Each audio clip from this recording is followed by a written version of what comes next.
Assalamualaikum warahmatullahi wabarakatuh. Pada hari ini kami dari kelompok satu akan membacakan presentasi tentang konstruktivisme dari buku Security Studies by Paul D. William.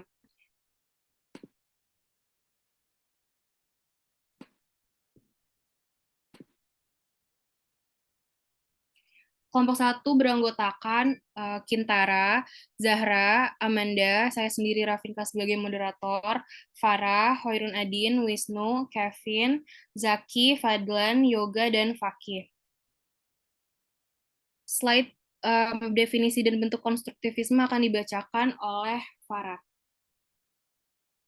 Baik, konstruktivisme adalah pendekatan teoritis yang luas mencakup studi hubungan internasional yang telah diterapkan pada berbagai masalah, dari ekonomi politik hingga organisasi internasional dan keamanan. Dari perspektif realis, salah satu persepsi yang menonjol adalah bahwa konstruktivisme secara umum tidak fokus pada kekuatan politik keamanan. Justru sebaliknya, berfokus pada pengembangan untuk mengelola persaingan antar negara dan melembagakan bentuk komunitas politik yang lebih luas. Saya kembalikan ke moderator. Slide selanjutnya akan dibacakan oleh Kintara. Baik, terima kasih moderator.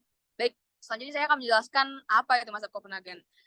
Mazhab Copenhagen adalah label yang diberikan kepada agenda penelitian kolektif dari akademisi-akademisi di Institut Penelitian Perdamaian Copenhagen. Sekarang sudah tidak beroperasi di Denmark, berpusat di sekitar karya Barry Buzen dan Ole Weber. Sejak awal 1990-an, berbagai kombinasi penulis menggunakan serangkaian observasi dan argumen tentang operasi keamanan di Eropa.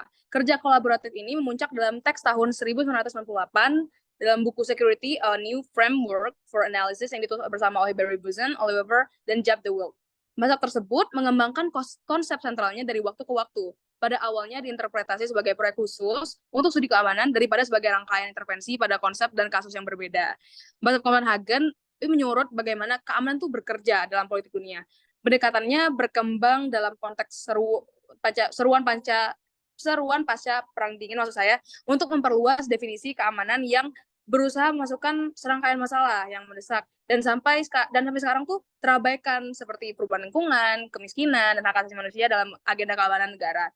Nah, Mazhab Copenhagen secara bersamaan berkontribusi pada seruan untuk memperluas konsep ini dan berusaha menempatkan batasan analitis di atasnya. Penganutnya belum mencoba mengembangkan kerangka kerja tentang bagaimana keamanan harus didefinisikan atau bagaimana aktor kunci harus mendekati dinamika atau krisis keamanan eksternal. Sebaliknya, Mazhab Copenhagen telah berfokus pada bagaimana keamanan itu sendiri diberi makna melalui proses intersubjektif dan pada tingkat yang lebih rendah, efek politik seperti apa yang dimiliki oleh konstruksi keamanan tersebut. Nah, terlebih lagi, Mazhab Copenhagen ini berkontribusi penting kepada konsep sekuritisasi yang akan dilanjutkan oleh pemapar selanjutnya. Terima kasih moderator, saya kembalikan. Terima kasih Kintara. Selanjutnya materi sekuritisasi akan dibawakan oleh Zahra. Terima kasih moderator. Sekuritas adalah konsep kontribusi utama dari Copenhagen School. Sekuritas pertama kali dikemukakan secara mendalam oleh Wever pada tahun 1995. Pembahasannya mengacu pada konstruksi ancaman yang diskursif. Secara lebih khusus, sekuritas dapat didefinisikan sebagai proses di mana seorang aktor menyatakan suatu isu dinamika atau aktor tertentu sebagai ancaman eksistensial terhadap objek referensi tertentu. Keamanan dalam pengertian ini merupakan tempat negosiasi antara pembicara dan pendengar, meskipun dikondisikan secara signifikan oleh sejauh mana pembicara menikmati posisi otoritas dalam kelompok tertentu. Pada akhirnya, Wever tahun 1995 menyatakan bahwa sekuritisasi yang berhasil cenderung melibatkan artikulasi ancaman hanya dari tempat tertentu dengan suara kelembagaan oleh para elit.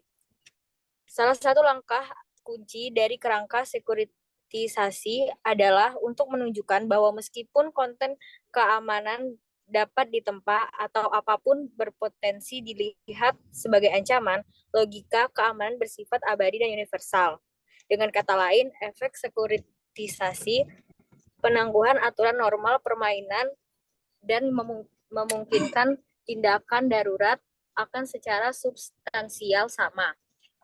Contoh kasus dari sekuritisasi adalah sebuah kasus yang dilakukan oleh pemerintah Tiongkok terhadap warga Muslim Uighur di Xinjiang, Tiongkok. Kasus ini diawali dengan proses konstruksi ancaman intersubjektif yang berlangsung dengan konstruksi dan propaganda oleh pemerintah Tiongkok terhadap kaum Muslim Uighur yang menjadi kelompok ekstremis. Terima kasih. Saya berikan kepada pemaparan selanjutnya. Baik, terima kasih Zahra. Selanjutnya akan dipaparkan oleh Amanda.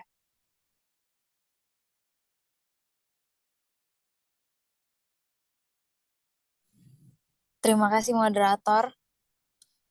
Keamanan sebagai konstruk sosial, identitas, dan norma. Seperti pendapat Karin Fierke, mengkonstruksi sesuatu adalah tindakan yang menjadikan subjek atau objek yang tidak akan ada jika tidak ada. Keamanan dapat dipahami, misalnya, sebagai pelestarian nilai-nilai inti, kelompok, tetapi definisi keamanan yang begitu luas tidak banyak memberitahu kita tentang siapa kelompok itu sendiri, apa nilai-nilai intinya, dari mana ancaman terhadap nilai-nilai itu berasal, dan bagaimana pelestarian atau peningkatan nilai-nilai ini dapat dicapai. Yang paling jelas, Ted Hoff menunjuk pada ketidakmungkinan membuat klaim universal dan abstrak tentang sumber ancaman dalam politik dunia.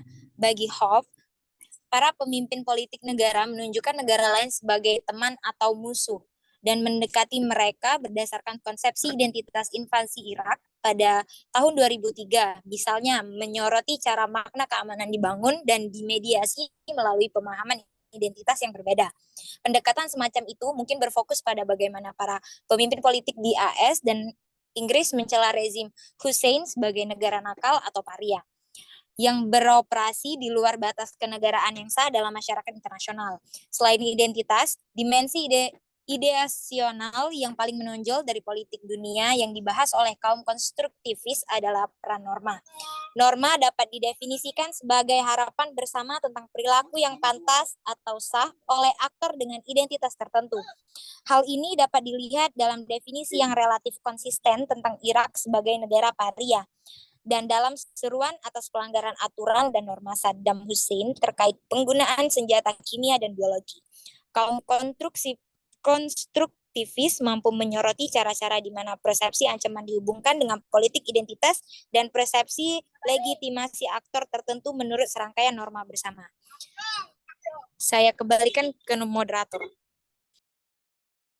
Baik, terima kasih Amanda. Slide selanjutnya akan dipaparkan oleh Wisnu. Oke, terima kasih moderator. Jadi prinsip dan asumsi konstruktivisme yaitu konstruktivisme berpendapat bahwa pendekatan mereka sebenarnya memungkinkan pemahaman yang lebih canggih dan lengkap tentang dinamika tradisional terkait dengan pendekatan realis untuk keamanan dari yang sifat kekuasaan secara umum menurut Barnett dan Duval pada tahun 2005 terhadap dilema keamanan dan keseimbangan kekuatan menurut Hope 1998. Selanjutnya,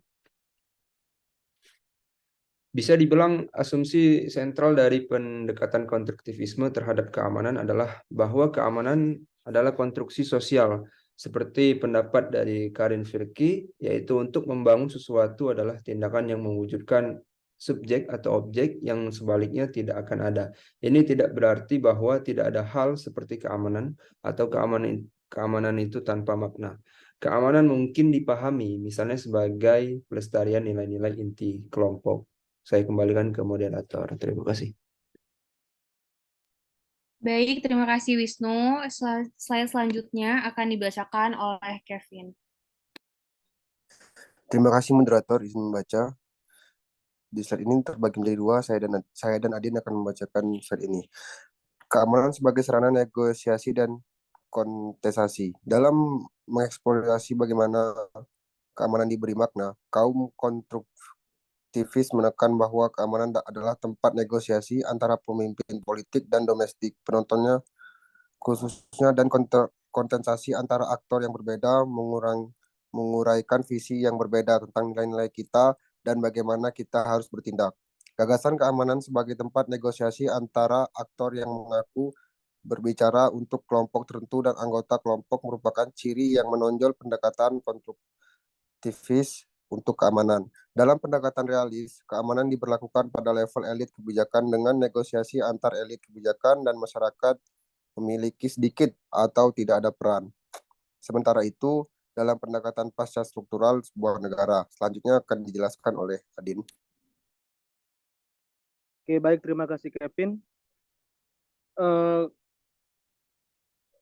Konstruktivis, khususnya konstruktivis kritis, telah berusaha untuk memahami hubungan antara pemimpin politik dan halayak domestik.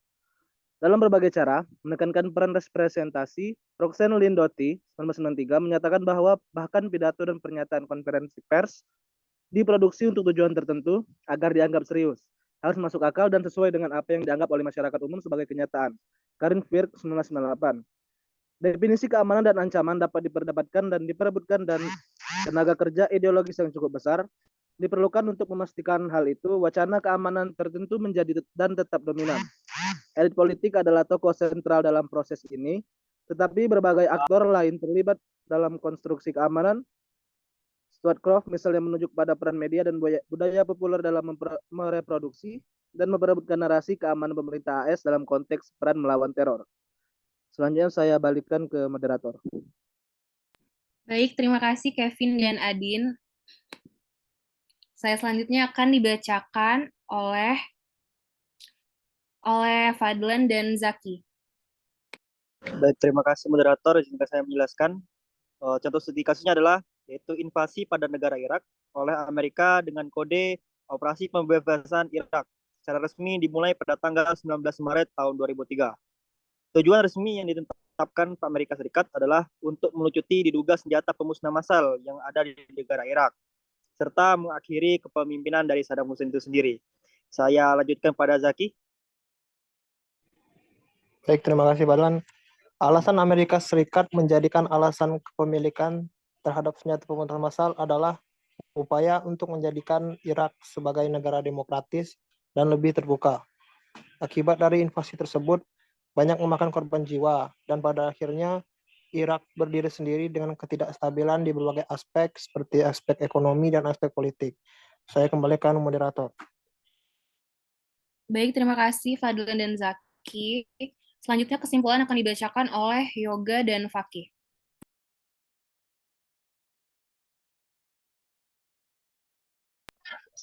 Baiklah, untuk kesimpulan saya bacakan. Dalam hubungan internasional, konstruktivisme seringkali lebih mudah diasosiasikan dengan pertemuan norma-norma tata kelola global dan peran faktor-faktor ideasional dalam politik dunia secara umum daripada dengan politik kekuatan militer yang mencirikan sebagian besar aspek keamanan dalam politik global. Baiklah, saya kembalikan lagi kepada moderator.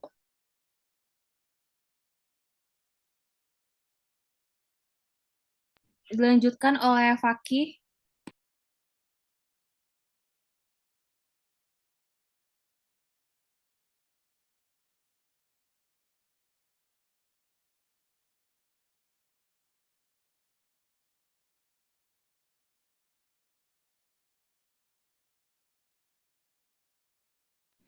Baik, konstruktivis dengan penekanan bersama mereka pada konstruksi sosial keamanan berada dalam posisi yang sangat kuat untuk memberi kita wawasan yang lebih dalam tentang bagaimana keamanan bekerja dalam politik global dan bagaimana konsep keamanan dan ancaman yang penting secara politik benar-benar muncul di berbagai negara.